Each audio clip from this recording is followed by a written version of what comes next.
10 million ringgit grant for Chinese private schools. Inclusive political participation.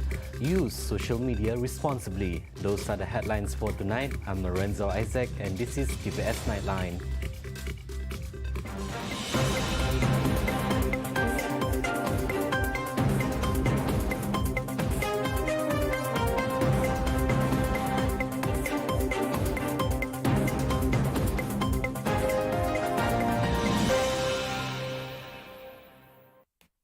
The Premier of Sarawak, Datuk Patinggi Tan Sri Abang Johari Tun Openg, today presented an education grant of 10 million ringgit to the Sarawak United Association of Private Chinese Secondary School Management Board at the Premier's office. The grant is to assist Chinese private schools in the state. From 2014 until now, the Sarawak government has channeled financial assistance totaling 52 million ringgit to Chinese private schools.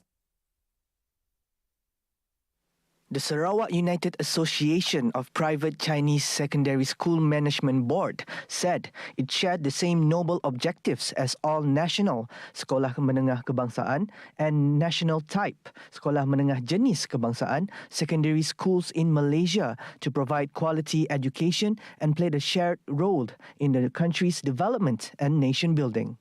And this one is started in 2014 during the time Queen Adina was the late Adina was the Chief Minister. So every year, tambah 1 million. So last year is 10 million. I think this year also government give 10 million. Also present during the handover ceremony were the association president, Temenggong Datuk Lau Lim Ming, Deputy President Datuk Richard Wee Liang Chiat, Treasurer Datuk Seri Song Ting Seng, and Assistant Secretary Kwang Wei Hua. Inclusive political participation is not only fundamental political and democratic rights, but also is crucial to building stable and peaceful societies and developing policies that respond to the specific needs of younger generations. For young people to be adequately represented in political institutions, processes and decision-making, and in particular in elections, they must know their basic rights and given the necessary knowledge and capacity to participate in a meaningful way at all levels. As such, Deputy Minister in the Department of Premier Sarawak, Communication Affairs, Information and UKAS, Dato' Abdullah Saidul said, to make a difference in the longer term, it is essential that young people are engaged in formal political processes and have a say in formulating today's and tomorrow's politics. Ada kajian mengatakan bahawa mereka kurang berminat tentang isu politik. Saya rasa itu adalah sesuatu yang harus kita baiki, harus kita fahami kenapa. Kebanyakan mereka kita berpolitik sesuatu yang kotor, sesuatu yang tidak not pleasant, tak cool lah kata orang muda kan. But then again, kalau mesej saya selalu pada bercakap orang muda ini, kalau kamu tidak dalam komponen politik ni banyak.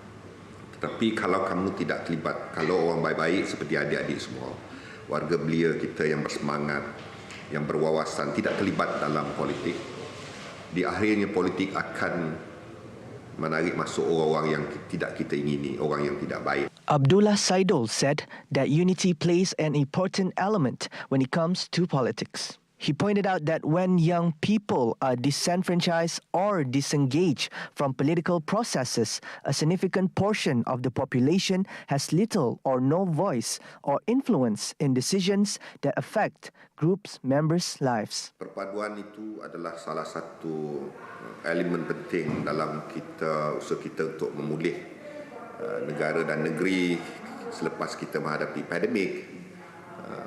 Perpaduan akan membawa kepada keamanan dan kestabilan dan sebagainya masyarakat. Jadi perpaduan ini harus dikekalkan, harus dikukuhkan. Perpaduan bermaksud persefahaman, perpaduan bermaksud kita terus mengekalkan keadaan aman dan sebagainya.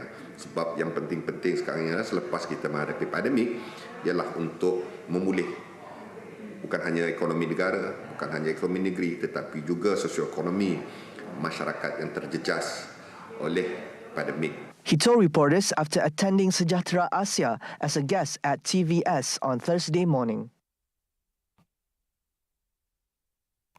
Social media has changed the way we communicate, do business, get our daily news fix, and so much more.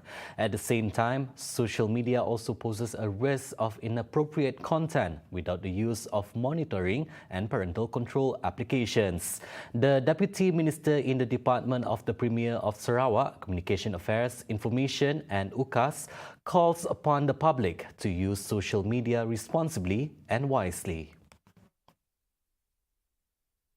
Tapi kita tidak dapat lari daripada unsur-unsur negatif, dan di sinilah kita harus bekerjasama memastikan warga muda kita. Maka ada juga orang-orang tua tu, orang yang berumur tu pun tertipu oleh scam-scam tertentu melalui media sosial. So this is where kita harus sentiasa ingat mengingati warga media seperti TVS juga mungkin dapat bekerjasama dalam buat sesuatu maklumat komuniti dan sebagainya untuk memeringati masyarakat kita tentang keburukan media sosial supaya tidak terjebak dalam ke arah itu. Regarding digitalisation, Abdullah said traditional media should be more creative in ensuring that they remain relevant and competitive. He is confident that there are some groups who are still preferred the old methods, such as reading the newspaper. Untuk adik-adik yang menggunakan media sosial untuk pendidikan, membuat research sekarang ni untuk mendapat satu-satu maklumat, kata yang membuat premier, ketik kejap Google, you got the information.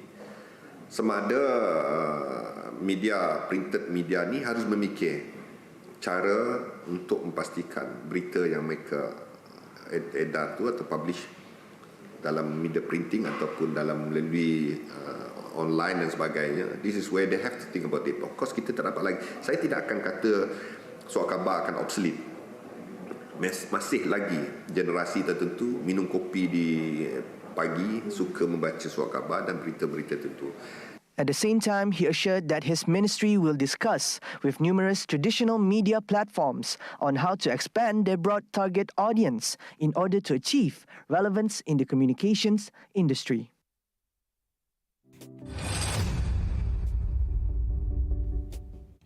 A significant number of deaths due to organ failure can be prevented by timely donation and transplantation of organs. However, Sarawak is beset by an extreme deficit of organ availability for transplants, with just 5,000 registered donors so far. Deputy Premier Datuk Seri Dr. Sim Koi Hian said the figure made up just 2% of Sarawak's population of 2.4 million. Hence, a broad-based campaign to encourage more people to donate could help. Transplant, right? Many patients wait until they die because you don't have enough people. If you have a lot of people, you don't have to wait until you die. You know, I mean, that's a very sad situation. You wait, and before you got a chance to transplant, you die. That's in Malaysia, the reality in Malaysia. If you are willing to receive, right? I mean, you are willing to receive, you must be willing to give. Sekarang semua orang receive, siapa give? He said this during a press conference after officiating the state-level Organ Donation Awareness Week 2022 at Sarawak General Hospital on Thursday. Dr. Sim deemed family interference remains a drawback to this noble act. He also advised organ donor pledges to inform their family members of their intention. Additionally, Sarawak's medical care should also be on par with its developed counterparts as it aspires to be one by 2030. Theme Dharma Organ Chakna Demi Kehidupan, the campaign aims to increase the sign-up rate of pledges among Sarawakins. In a similar development, Dr. Sim, who is also the Minister of Public Health, Housing and Local Government, also officiated Sarawak General Hospital's Organ Procurement Unit Office. Also present at the event were Sarawak Health Department Deputy Director Dr. Azli Ayu and SGH Director Dr. Nyan Hee Ung. Petronas Matang Jaya won first place in the category of petrol stations public restroom in the 2022 Cleanest Public Restroom Competition. The selection was made after it has met the criteria set for user-friendly, facilities for people with disabilities, separate restroom for male and female, and a condition that are clean, comfortable and safe. Batu Kitan Assemblyman Loh Kier Chiang informs that the main objective of the competition is to educate the public that making cleanliness a habit. At the same time, Kier Chiang also shows his sadness about some of the public's immoral behavior that always vandalizing to the walls of the public restroom. Therefore, he hopes that with the initiative, he can teach the public about the importance of keeping things clean. And at the council level, we have been promoting cleanliness in our environment, our surroundings. Yeah, not just petrol station, but every place, parks, schools, food outlets, food courts, restaurants. The council has been promoting cleanliness. The council has been encouraging the public to keep our environment clean. The competition is an initiative of the Padawan Municipal Council, MPP, involving 17 oil stations under the administration of MPP. However, only 8 oil stations were taking part to be evaluated based on star rating guidelines for public toilet cleaning in the local authority area. The registration opened on July 18, 2022 until July 21, 2022. Sarawak has the platform to showcase, to expose the talent of its people. But most artists now are self-reliant and do not have the management skills needed to market themselves. This is what Felix Augustus, a founder of Roomasura, has pointed out, is the missing link for the performing arts industry in Sarawak to boom.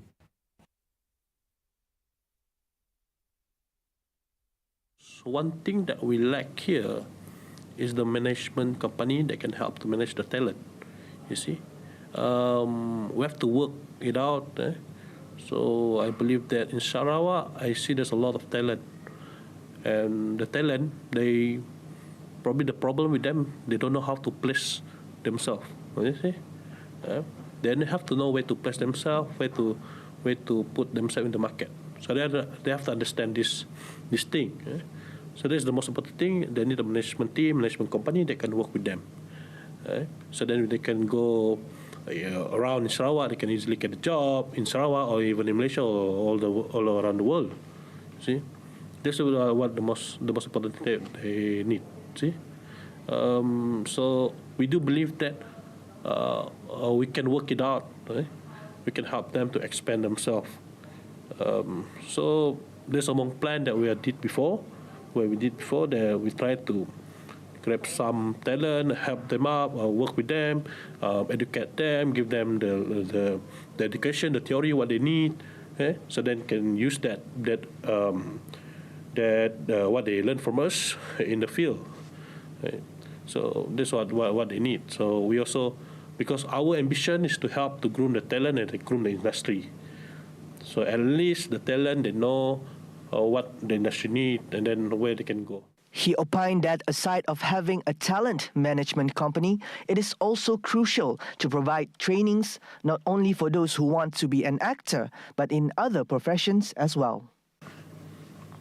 By doing what I'm doing now, I'm seeing the opportunity given. I believe it will help them. See, because for us, what we did, it's not necessary for us to train people who are entering our class in theatre untuk pemula just to be an actor. No, that is not our target. But what we want to do is to create more industry player. It's not necessary for you to be an actor. See, you can be a producer maybe, or a director, or much more than that. So I believe that the effort that we put in will help them to groom themselves, to know the industry, and to work to help themselves also, for them to get a job or to create job for themselves. See, so we hope that we hope that what we did before can help them to be much better. Coming up right after the break, intensify pepper cultivation in Sarawak. Parti Bangsa Malaysia not contesting in Sarawak for the upcoming 15th general election. Right here on Tvs Nightline, stay tuned.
Welcome back. Plantation Industries and Commodities Minister Datuk Zuraida Kamaruddin hopes that the Sarawak government can allocate more land in the state for the planting of pepper.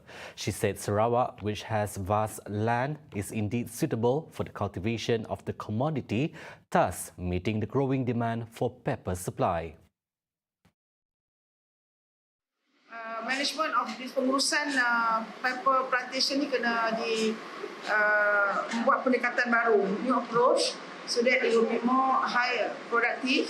Jadi productivity can increase and the punya quality of the pepper so kita boleh tolong monitor lagi dengan lebih dekat. So this will add up to the quality of the pepper. Jadi ia akan fetch a higher price. Zuraida said she had already submitted an application for land allocation to the Ministry of Modernisation of Agriculture, Native Land and Regional Development, MANRED.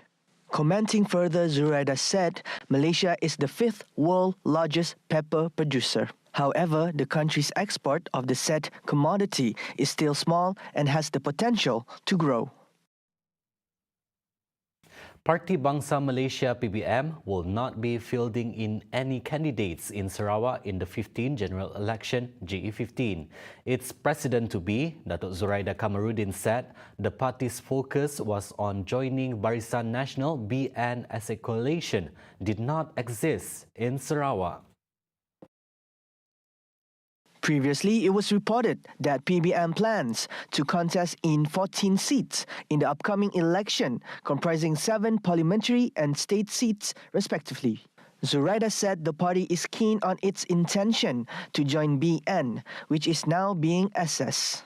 PBM had already sent an official application to join BN towards forming a new coalition in facing the 15th general election, but until now, there has been no feedback from BN. Application dah masuk and then they are reviewing it. At the moment, like I said, we are keeping pace of what is going on, and of course, we are looking into the best interest of the party, and inshallah we will stick to what our plans are. The government, through the Ministry of Finance, with the cooperation of women's non-governmental bodies NGO, is given the responsibility of preparing a gender-responsive budget that is based on gender data for B40 starting in 2023. Prime Minister Datuk Seri Ismail Sabri Yaakob said that the initiative will identify target groups and allocate resources according to the needs of the significant recipients according to the amount. Inisiatif ini akan mengenal pasti kumpulan sasar dan mengagih sumber mengikut keperluan penerima yang signifikan bilangannya, bukan sahaja kepada ibu tunggal tetapi juga untuk bapa tunggal sekiranya semakin tinggi peningkatan dalam sesebuah komuniti. Kerajaan juga akan menambah baik dan memperhalusi dasar perundangan serta program yang lebih peka gender, termasuk usaha pembaharuan dalam penyemakan dasar wanita negara dan penggubalan rang undang-undang yang prihatin gender. Ismail Sabri also said during the National Social Council meeting that the government has agreed to establish gender focal points and gender focal teams in each ministry and agency as an effort to direct gender primary in every government planning, policy implementation and initiatives. He also explained that the government will improve on more gender-sensitive policies, legislations and programs. It includes the effort to reform the review of the National Women's Policy and the drafting of a Gender Concern Bill. In addition, the Anti-Sexual Harassment Law 2021 has been approved unanimously by Dewan Rakyat and Dewan Negara, while the Anti-Stalking Law has been presented for the first reading in the Dewan Rakyat on August 4th. The participation of women in the country's labour market is still low compared to other Southeast Asian countries, with only 47.7% women in the workforce in 2020. Last year, the number increased slightly with 55.5%, or half of the Malaysian population. kadar penyertaan tenaga buruh wanita pada tahun 2021 adalah 55.5%. Kadar ini adalah rendah jika dibandingkan dengan negara Asia Tenggara yang lain seperti Singapura sebanyak 69.7% dan Thailand sebanyak 66.8%. Kadar enrolment wanita dalam semua peringkat pendidikan sama ada rendah, menengah atau tertiary adalah tinggi.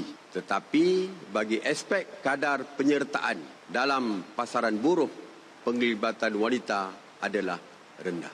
The Prime Minister said this at the 60th National Women's Day celebration at Dewan Perdana Felda on Thursday.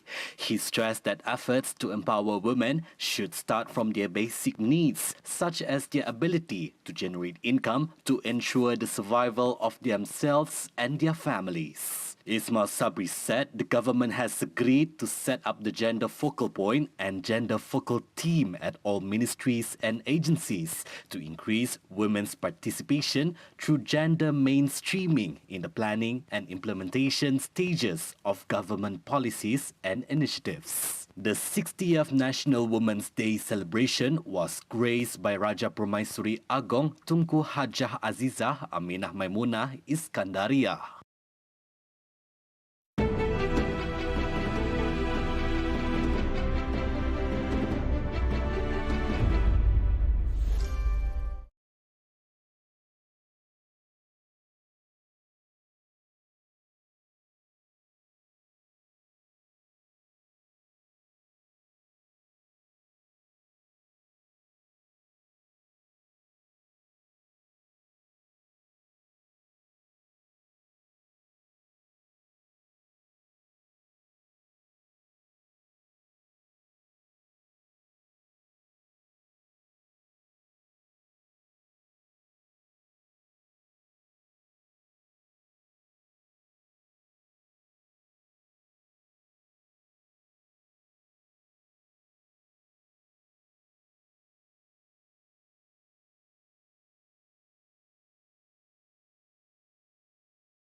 Now on to some international affairs.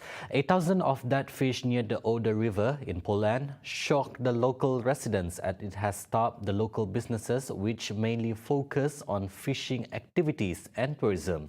Paweł Robel, the mayor of Widochowa, gathered the local community to remove the mass of that fish which is at the Polish-German border.